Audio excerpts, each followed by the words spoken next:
So when we read through this book of Acts, and I mentioned this before, this whole audience that this is happening to in Jerusalem are all Jewish people who have a background of understanding who the Holy Spirit is. Now, in the Old Testament, the Holy Spirit is called by the name that's used is the Spirit of God. And we still use that. We understand that the Holy Spirit is the Spirit of God, and that makes sense.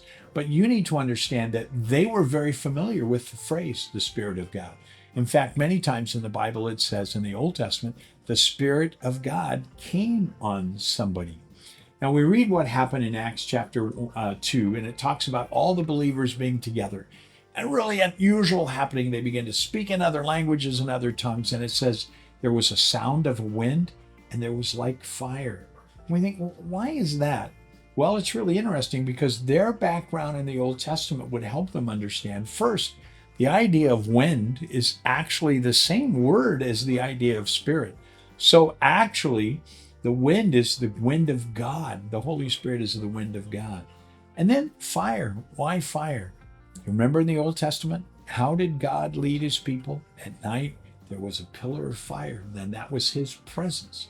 So they understood what was happening to them had something to do with the presence of God.